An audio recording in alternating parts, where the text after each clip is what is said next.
Hi everyone, I'm Antonia Jaramillo with NASA Communications, and we are here at the Kennedy Space Center in Florida. Welcome to our Women's History Month show, where we will feature 3 incredible women and the amazing work they do here at Kennedy. First up, we have Charlie Blackwell-Thompson, Artemis Launch Director. Hibah Rahmani, Avionics and Flight Controls Lead. And Prital Johnson, Subsystem Lead and Systems Engineer. Charlie, Hibah, and Pri, thank you guys so much for joining us here today. Now, before we begin, I was hoping you could tell us a little bit more about the work that you do here at NASA. Charlie, if you want to kick it off. Sure. I'm Charlie Blackwell-Thompson, and I am the Artemis Launch Director. I get to work with an amazing team of people that are planning for the Artemis launch countdown. That's so cool, just every time I hear that. How about you, Hibah? So my name is Hibah Rahmani, and I'm an avionics engineer. I support the Launch Services Program here at Kennedy Space Center, and my job is to make sure that the avionics system on rockets that carry NASA satellites is working properly so that the spacecraft can get to where it needs to go. And you, Pri?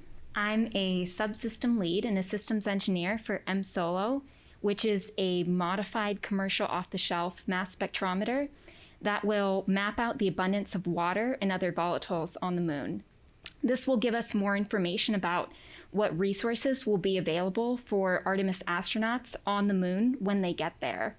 The eventual goal is to harvest enough water to create a sustainable human presence on the moon. Wow.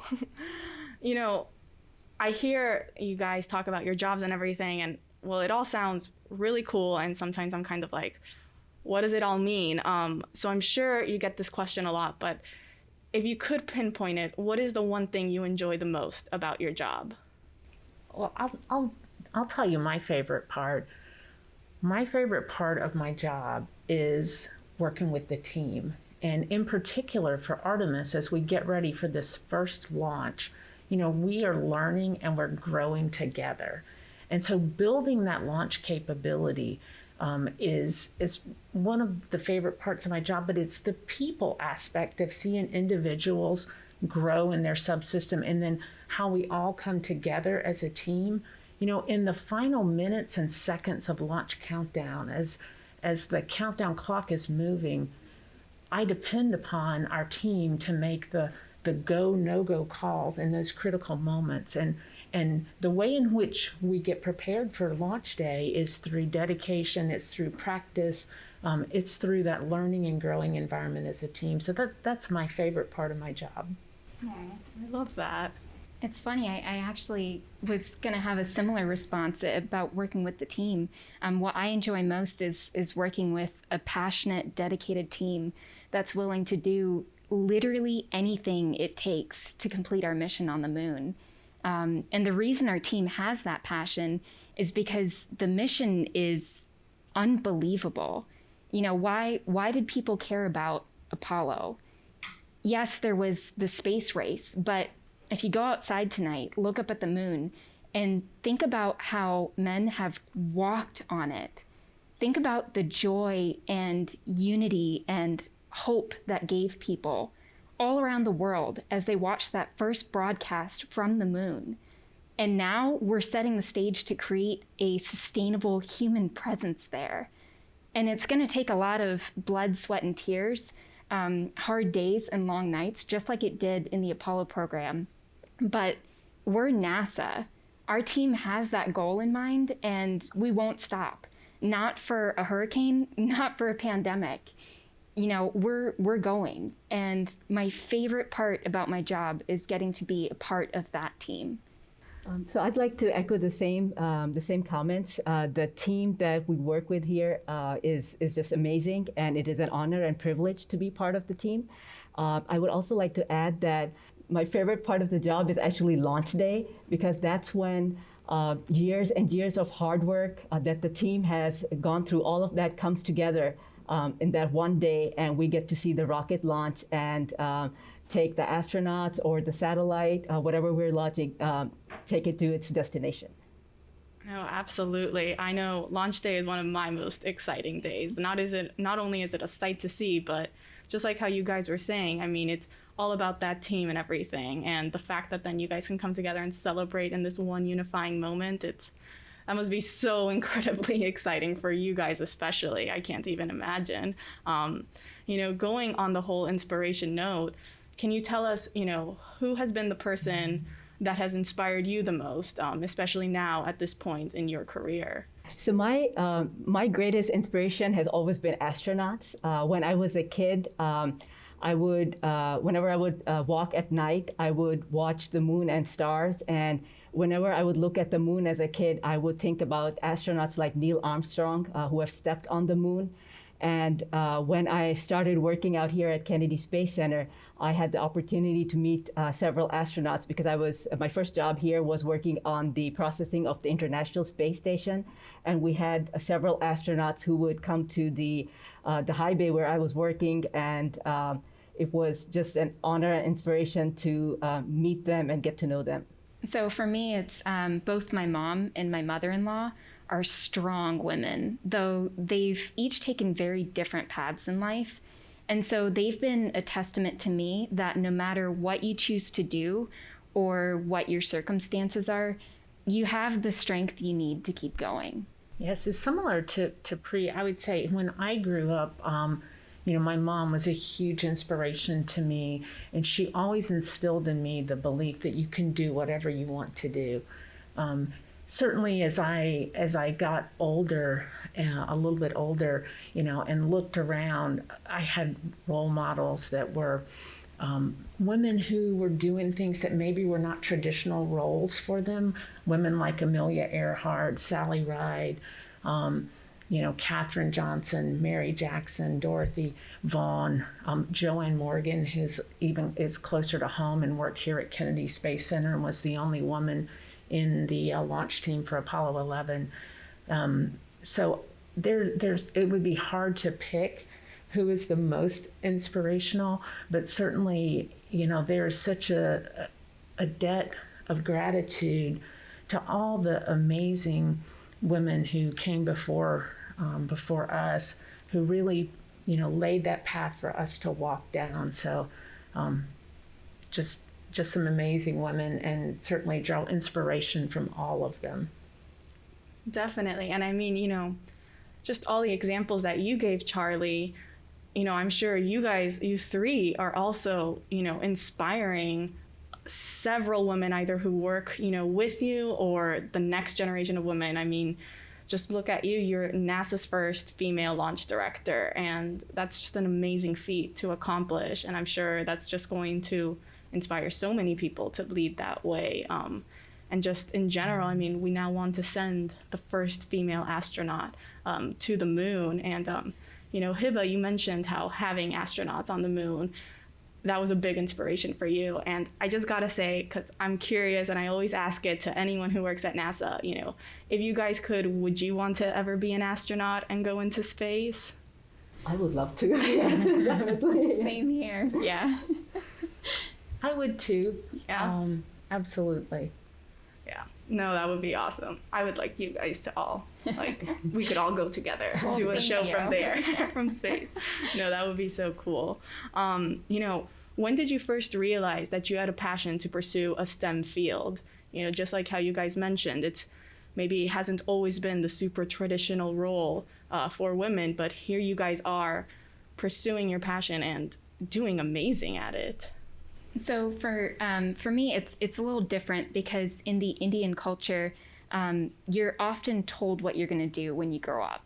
And so my parents told me at a very young age that I was going to be an engineer. And they worked really hard to make sure that I excelled at STEM. And I'm so grateful to them for that. They made sure that I had the resources I needed to be the best engineer that I could be. I realized at a young age that I wanted to pursue engineering. When I would walk at night and look at the moons and stars, I was always inspired by them. So I remember in my science textbook, the chapter on the solar system was always my favorite chapter because I get to learn about the stars and the moon and the sun and all the different planets. So I kind of had that passion growing up, and when I was in 8th grade, I knew that I wanted to become an engineer because I could apply whatever I learned in science and math and do something with it in engineering. So really the night sky, I would say it was my inspiration, and because of that, I knew I wanted to pursue engineering. So I think that's fabulous. I was probably a little different case. So I was always good in math. I liked the fact that I could, numbers made sense to me. There was logic in that. So I had a really solid foundation. Math was always my favorite subject. But I didn't know what I wanted to study. And I had a fabulous teacher that in my junior year of high school said to me, "What are you going to study when you go away to college?" And I said, "I don't know." And he said, "I think you should think about engineering, Charlie." And I remember exactly what he said to me, or what I said to him, which was, "Well, what would I do with an engineering degree? What kinds of things could I do?" And he looked at me and he said, "What couldn't you do?" And that advice has been really prophetic, because that has engineering degree really provided me such a solid foundation to build upon. So I'm really, I look back and I think how lucky I was to have that special teacher that encouraged me, that kind of pointed me in a direction, and so that's kind of set me on a course to study engineering.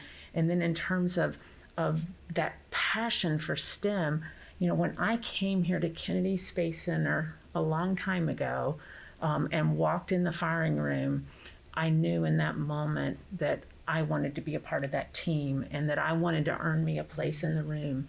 And so I would say my passion for it really ignited when I came here to Kennedy Space Center, which is why after all these years, I still find myself drawn to that firing room and drawn to the team and drawn to the flight hardware. That's great. No, I can tell just from your guys' answers that, you're very passionate about your work. I know when I was growing up, my mom would also tell me, she'd be like, "Tony, pursue a career in STEM," and I just didn't listen to her. Maybe that's on me, but I tell her in another life, maybe I would have been an astrophysicist, because like you, Hibah, I love the night sky. No, but that's great. And, on kind of your guys' passion and your story of how you got into that STEM field, what advice would you give to young girls who are either considering a career in STEM, are unsure about what they want to do, or, are maybe a bit intimidated about stepping into that field? Because it is, very, very intimidating at some angle. Well, the first thing I would say is, come on, right? STEM is wide open for you, and you absolutely can do it. There's no doubt you can do it. And I would say the same thing that high school teacher said to me. It gives you such a foundation to build upon, that whatever career you choose, there are so many different avenues, whether you want to work in design and development or test or launch ops, wherever you want to, there's so many applications for that engineering degree or that STEM degree.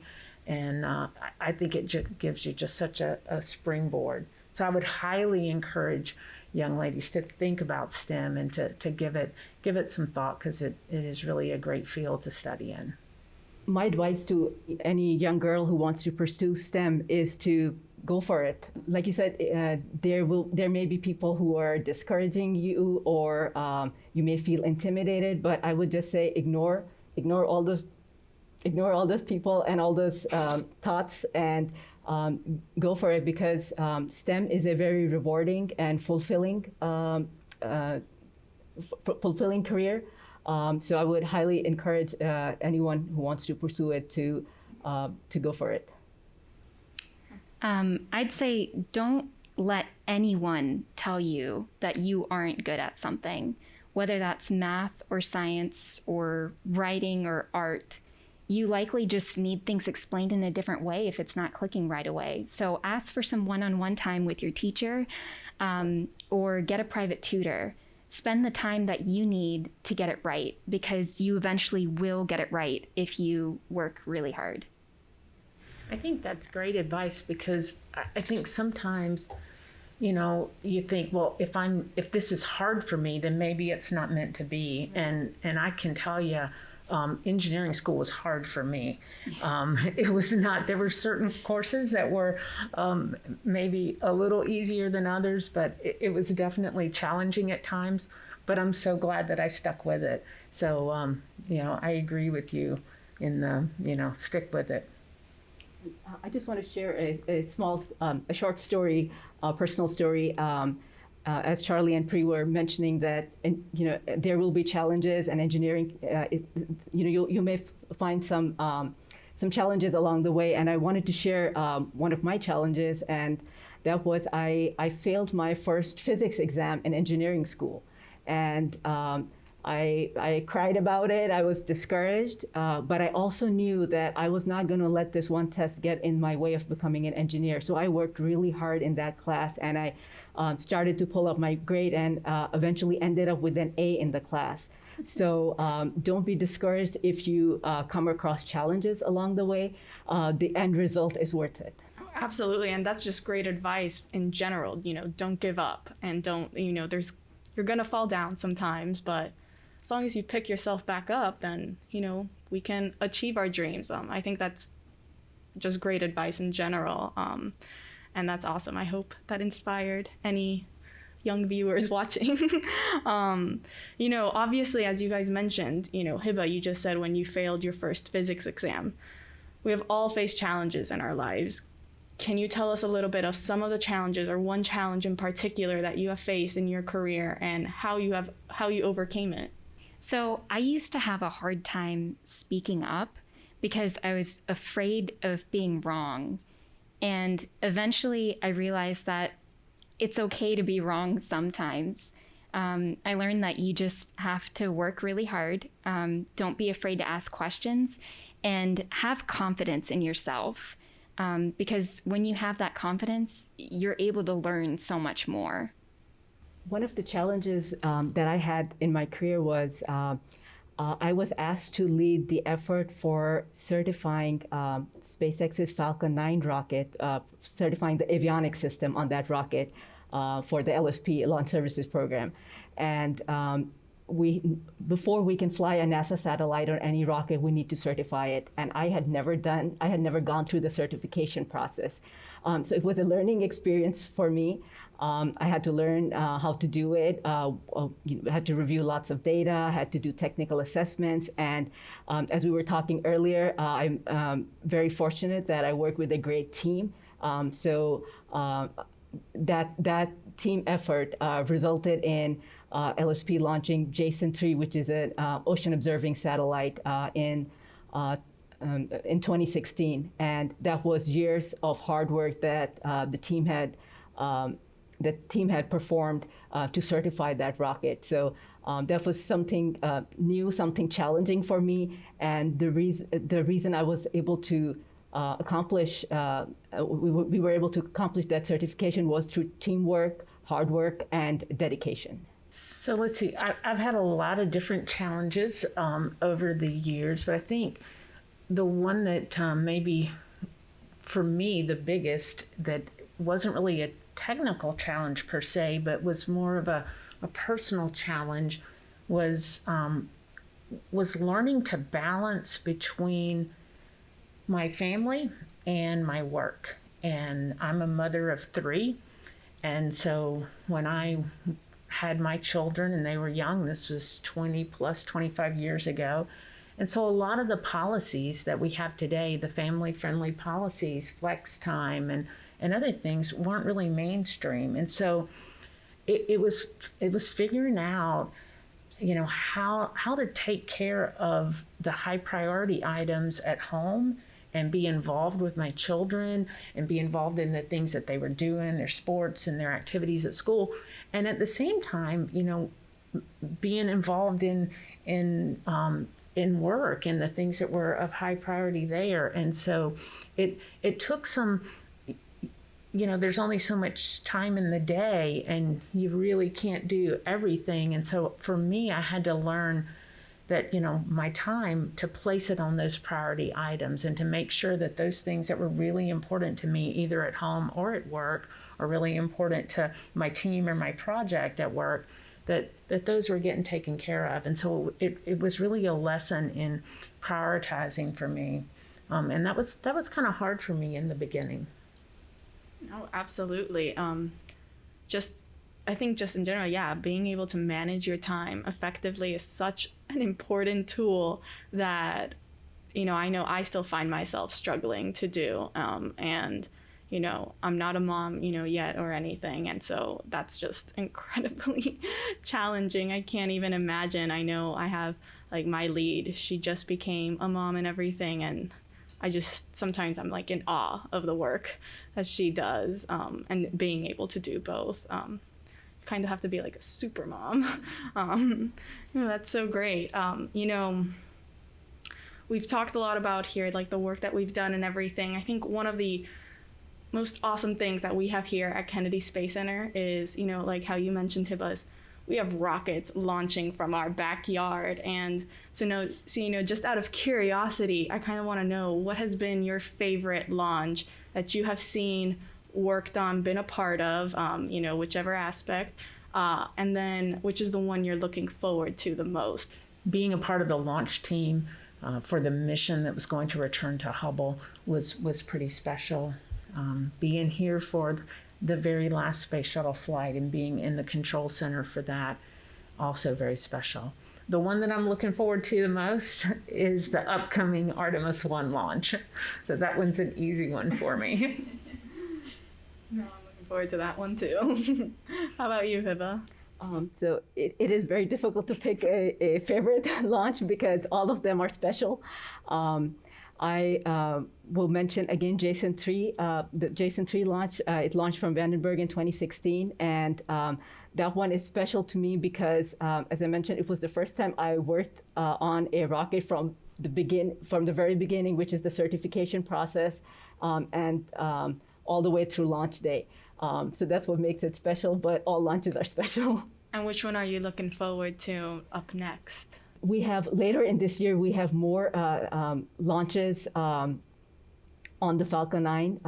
One is the DART launch, and there's another one called XP. So I'm working on both of those and looking forward to those. My favorite launch so far has probably been the last shuttle launch, because I literally had just come on as an intern and I'd been here for maybe a week or two. And the last shuttle launch happened, and I just couldn't believe that was my first shuttle launch I had ever seen. And I just couldn't believe the feeling that you get during the launch, how you can feel it in your chest. It was so powerful, and I was just hooked after that. And the ones that I'm looking forward to the most are the M-SOLO launches that are going to be occurring. There's 4 of them. There's one this year, a couple next year, and one more a year after that. I never got to see a shuttle launch, and I definitely feel like I missed out on that because I've just heard amazing things. So, oh well, but that's incredible. Those are all the questions I had for you guys today. I want to thank you again so much for joining us and answering all our questions. It was a pleasure having you. Thanks for having us. Thank you.